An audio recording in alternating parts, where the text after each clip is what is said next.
What's going on, everyone? Captain Horn here. Welcome back to another Microsoft Flight Simulator 2020 video. I hope you enjoy watching and maybe even learn a thing or two from this video. Before we begin, if you would like to see more Microsoft Flight Simulator content, please consider subscribing to my channel. It takes less than 5 seconds and it would greatly help my channel out. If you are interested in supporting myself and my channel, be sure to check out the different tiers in my Patreon for different rewards. If you are interested in becoming an active member in my community, or would like to find others to fly with in Microsoft Flight Simulator, feel free to join my Discord. The link to both my Patreon and Discord are in the description. Let's get right into this video. What is going on, everybody? I'm bringing you a new Microsoft Flight Simulator 2020 video, and we actually have just received an update this morning at 11:22 a.m. Eastern Time for the new simulator. And this new update, I know it includes virtual reality and it includes a whole bunch of fixes, so let's get right into this. This is release notes 1.12.13.0 sim update 2 is now available. And we got this beautiful picture of this Cub Crafter X Cub, I believe, and it is behind what looks like Alaska or something with all the beautiful snow on the ground. It looks amazing. Holiday scavenger hunt, so it looks like they've decked out 12 iconic landmarks with festive lights ready for you to discover, with 3 bonus ones depending on which updates you've installed. Can you find them all? And all that good stuff. And here's the actual release notes. The long-awaited VR feature is now available for all to play. Microsoft Flight Simulator VR allows you to play in virtual reality using supported head-mounted displays and brings a whole new level of immersion to the simulator. In addition to this feature, a wide range of fixes and improvements have been added. As a special thank you for being on this journey with us, free liveries are also available in this update. So that's really nice. Now I'm wondering if the Oculus Rift is a supported head-mounted display. I would assume so, because it's probably the most common, especially since they just released the brand new Oculus Rifts. I would assume that one and the HTC Vive probably are included in that. And Windows has one that I know has been natively available from the beginning of the simulator, but I don't know what it is called. Anyway, here we got some new content. Virtual reality is now available to all users as a free update for all OpenXR compliant headsets.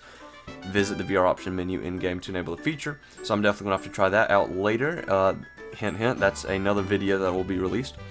2 new training missions will help you take off and land with the A320. That's very nice, because that is probably the most popular aircraft in the simulator. Live weather is enhanced with Meteor Blue data to include snow and ice coverage. Oh, that's really cool. That's perfect for winter up in the northern hemisphere. Spotlight event now features an Airbus A320 landing challenge. See how well you do after training. Some other stuff, more liveries for the alpha and beta testers. Performance and stability fix an issue where standard animations on air traffic planes could crash the game, and air traffic control memory footprint has been optimized. Navigation and ATC fix choosing closed runway on the world map, fixed air traffic control pronouncing airport name letter by letter, and fixed ATC giving wrong altitude if first approach waypoint has no altitude descriptor. Some changes to the user interface in here. Feel free to read all these. I'm not going to go through them all. It just seems like some quality of life improvements to the user interface, or something like that. Just little things that will make it easier. Audio, ground sound effects improvements on texture on aircrafts. Whatever a texture on aircraft is, I'm not even sure. Kinematic sounds improvements on aerobatic planes. Oh, that'll be cool. So like the pits. That'd be interesting. Added seatbelt and no smoking chimes in all airliners. Hey, that wasn't there by default, so that's a really nice addition. Bug fix and polish on instruments, buttons, and flight control sound effects. Fix no audio heard when aircraft flies over outer marker beacon. World, flickering of clouds for some specific GPUs. I never had this. I have a 1080 Ti, but you guys with AMDs or lower end Nvidia cards might have seen that, but it should be fixed now. Sun flare flickering in certain occasions or in certain situations. Reduced density of light. Fixed taxi ribbon displayed inside the cockpit. I never saw that, although I never used the taxi ribbon either. And we got a whole lot of fixes for the plane. Just look at this. I am definitely not going to go through and read all of these, but just skimming through, we got fixed avionics.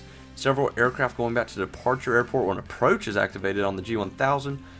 Ooh, they tweaked the ground effect. Now that was something that was needed. It was pretty much non-existent. Planes can land and roll on ice. and some other stuff. Copilot behavior. That's interesting. Anyway, we got some GA aircraft fixes, a whole bunch with the Cessna Citation CJ4 here, and the Longitude, and just a whole bunch of stuff with what looks like all of the GA aircraft, or a good majority of them. We got the Grand Caravan, the TBM, the Bonanza, the Diamond, the Extra. That's really nice. Airliners, shared fixes and improvements. We just got a whole bunch of stuff here having to do with the radios and duplicate waypoints in the MCDU, various graphics glitches. I'm just skimming through here to see if there's anything that I noticed. Okay, this one right here for sure. Multiple Direct 2 issues. You used to be able to, it used to be really glitchy, the Direct 2 feature on the Airbus especially, and it just sometimes would not work. Various tooltips issues and mock management. Boeing airliners, we got the seatbelt signs, we saw that earlier. Fixed radio minimums and MDA selector not working. The delta pressure and the ECAS incorrectly displayed. Fixed missing altitude. Fixed auto brake selector jumping to the most left or right positions when changing it quickly. Fixed LNAV ignoring arrival part of the flight plan. Fixed audio landing gear ground proximity warning system alert by not being played when needed. I never noticed that. And some other things with the Boeings. The 747, we've got a whole bunch here, and I really have never flown the 747 on a full flight, so I wouldn't know if I encountered any of these, but go through and read those.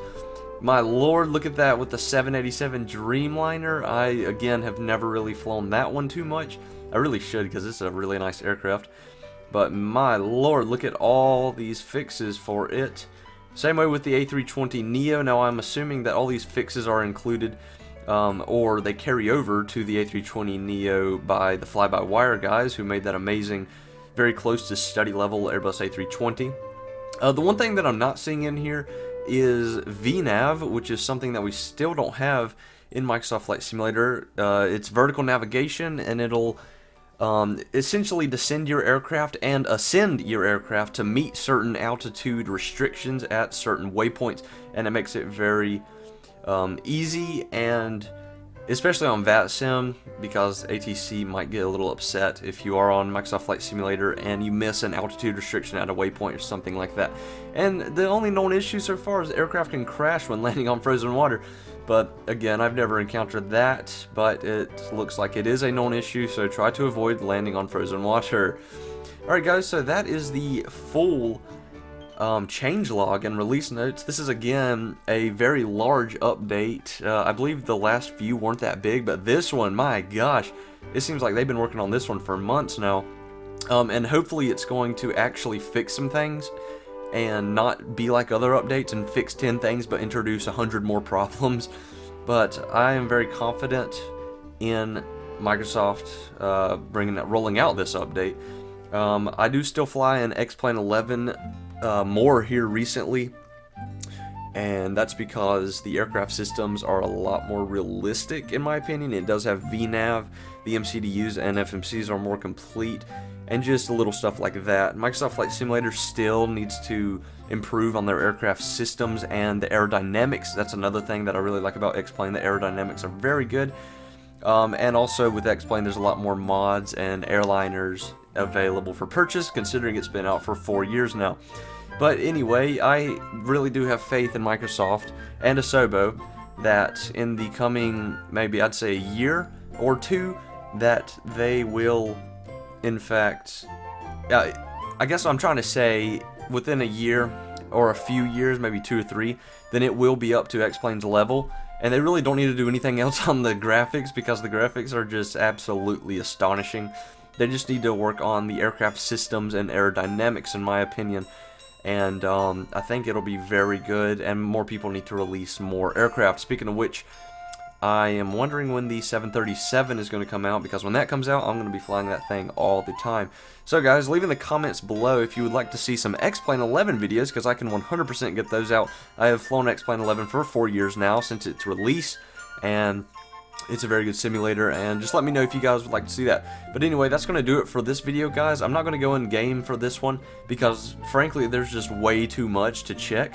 Be on the lookout for live streams though, and we'll do these challenges, and I'm gonna 100% learn how to fly the 747 and 787, and we're gonna do some live stream flights in those puppies and some more in the A320neo.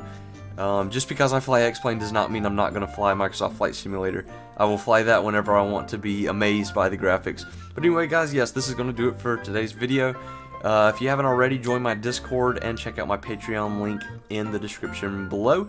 Be on the lookout for the next video and or live stream. As always, I hope you guys have a great rest of your day or night, and I will see you on the next one.